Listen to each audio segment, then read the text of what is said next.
Hi guys, Kelsey with Fierce Media and welcome back to Friday Fundamentals. Today we're going to talk about how to build your own plug and play social media calendar in 3 easy steps. So if you didn't see the first 2 videos, go back and watch those. But we talked about the 5 main objectives of social media. So what am I looking to accomplish?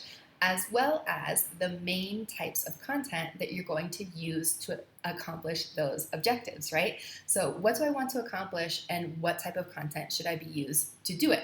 So we have that information. Now let's put it into a calendar and make it work for you so you can plan your social media quickly, easily, and stress-free on a weekly and monthly basis, okay? So let's jump right in. To review, the 5 objectives, maybe 4 depending on your business type, are brand awareness, super important, engagement, growing your email subscriber list, website clicks, and if you have a physical product or you're a restaurant, some physical location, you also want sales directly from social media, right? Okay, and then content types that you're going to use to accomplish those objectives will be photos and graphics, videos, links to a landing page, a freemium, something like that for your email subscriber list, links to your website, and then product features depending on if you offer that, okay? So now we have our objectives and our content types. So first thing first, determine how many days a week you want to schedule on social media. For the purpose of this video, we're going to use the example of 5 times a week. So what are my main objectives? I primarily work with service providers, so we're going to kind of forget the objective of product offerings for this video, but keep it in your mind if that's something that's important to you. So let's say 2 days a week, I want to focus on brand awareness. Okay, brand awareness is really, really important because everything else in terms of objectives is a cascading effect under that one. So twice a week, let's focus on brand awareness. Once a week, let's focus on engagements. So brand awareness and engagements go hand in hand quite frequently, but in this case, we want to really specifically focus on asking for engagements in a clever way. So we have 3 posts, we need 2 more. Let's focus on growing our email subscriber list. So we're going to promote a landing page or a freemium of some sort, and then let's get people to our website at least once. We can include links to the website in some of these other posts as well, but on this one, let's really, really focus on it, okay? So we have our 5 posts. Put them somewhere on your calendar over the course of the week, right? And then simply duplicate that every week to fill out your month. It's pretty much it. So when you have your objective, you have to pick your content type. Please don't haphazardly pick any type of content with any objective. Like if your objective is to sell a product and you have a link to your landing page for your get people to subscribe, those could work together, but there is an easier way, right? You always want to think about the domino effect. So here's the social media post that someone saw, and here's the objective that I have as the poster, the business owner, right? How many dominoes do they have to knock over in order to do the action that I want them to do? You want that to be the smallest number possible because it's easier for everyone and therefore more likely to succeed, right? Okay, so for example, we talked in an earlier video, brand awareness. Videos are fantastic for brand awareness. Okay, so I have a brand awareness post. I know that I should use a video or a photo for that, right? Okay, so we're just going to go through and fill in the right type of content for each objective over the course of the week. You can do this on any calendar that you have. If you're using Gcal, if you use your Apple Calendar, you can go in and just schedule these out this way.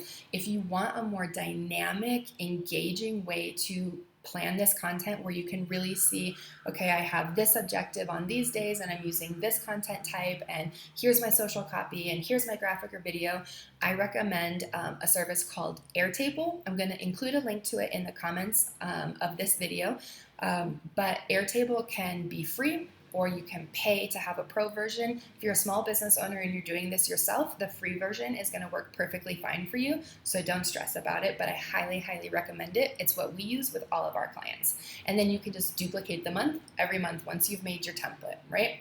So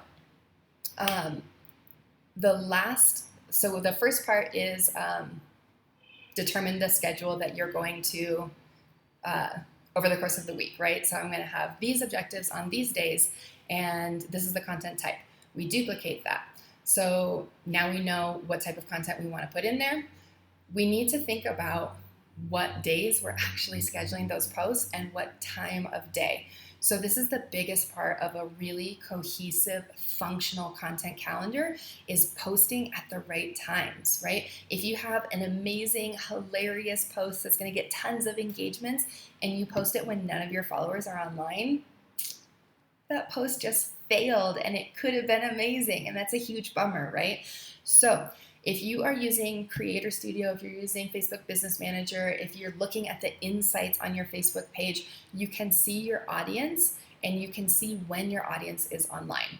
If you're looking at Instagram, it's even easier to find. So on your Instagram business account, if you're using a personal account, you have to convert it to a business account. You have to, because you can't get any kind of data without it. So on your Instagram business account, you're going to look at your profile, and then you're going to look at Insights. It's a button, click Insights. Then there's 3 options here.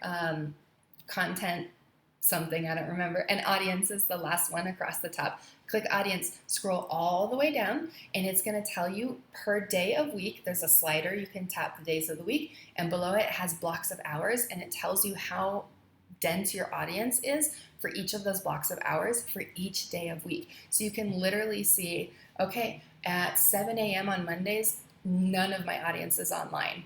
Don't schedule posts for 7 a.m. on Mondays, right? But between 3 and 6 p.m., the largest block of my audience is online every Wednesday, Friday, and at noon on Saturdays. So now you have an idea of when to schedule these posts. It's okay if your Instagram posts and your Facebook posts go out at different times of day, and they probably should, because people use these apps at different times of day, right? And if you're using something like Creator Studio to schedule your posts, which you should be, it's free to use, you can schedule the same picture, the same content, if that's what you want to do. You can schedule it on Instagram and Facebook at different times of day or different days of the week, and have them post automatically, so you don't have to be posting when it's convenient and when you're looking at your phone, right? So make sure you're using the resources at your disposal, especially the free ones, because who needs to spend money on things when there's free options, right? Okay, so my last word of caution is what you're actually talking about on your social posts. Sorry guys, allergies. I want to caution you guys against the number one mistake that small business owners make when they're doing their own social media. And this is talking about your business, products, and services 100% of the time. Absolutely don't do it. And the reason is, I don't know how to say this more directly, is that people just don't care that much, right? There's a very small subset of people that care so deeply about your business, product, services, and offerings that they'll listen to what you have to say about it 5 days a week. And that subset of people is your friends and family, and you've already won them over. So talking to them on social media doesn't really do you any good, to be perfectly frank, right? So you need to get people that are interested in your services to actually follow you and hear what you have to say 5 days a week. So what I recommend is, if you're posting 5 days a week, talk directly, specifically about your business, your products, your services, and your offerings 2 times a week. The other 3 times a week, talk about things that are tangentially related, right? So here is the world of my business and my offerings. And here, this little point is what's related to that, but not specifically about my business. So how does that actually work? Because that seems really contradictory, right? Like, I'm here to promote my business. How do I grow my brand awareness if I'm not actually talking about my business? Talk about things that your following cares about that are related. So caveat to that, you're going to have to do some research and figure out what your audience cares about, okay? So for example, if you're in travel, you can talk about your deals, your destinations, whatever your business specifics, twice a week. The other 3 days a week, talk about travel-related topics, right? Get people excited about travel in general, especially right now while people really can't travel, right? You want to get them really lusting for it so that they're quick to purchase when the option becomes available. You can talk about how to find the best deals on hotels in the cities that you do destinations to. or the most efficient way to pack your suitcase, or avoid packing these 3 things to get through TSA faster, or the best power converters for traveling to different countries, right? So these are all things related to travel that people are interested in and they want to hear about. So they're following and paying attention when you say, oh, and by the way, you're interested in going to Europe? We have flight deals for this price, right? But if you're just constantly like a barrage of information about your business, people lose interest really, really fast. So tell them things that they're interested in your industry, so they're listening when you tell them about your business, okay? So don't make that mistake. If you guys have more questions about how to make a content calendar, or you just want us to do that for you, you want a template made custom that you can just go through and fill in the content every month, let us know. We're happy to help with that. Next week, we're going to talk about hashtags. What are they? Why do I care? How do I use them? And what should I absolutely avoid in my hashtag tagging? Okay, so if you guys have specific questions, you want us to do a video on a specific topic, leave it in the comments below. Please, we're happy to talk about what you guys care about. I will include links to Airtable. I'll include links in the comments to Canva, which is another service that you can use for free to make graphics, video or photo editing, things like this, to make really great content for your social media, and a couple other resources that you guys might really, really enjoy. So that's all I got. Thanks so much for listening, guys, and I'll see you next week. Bye.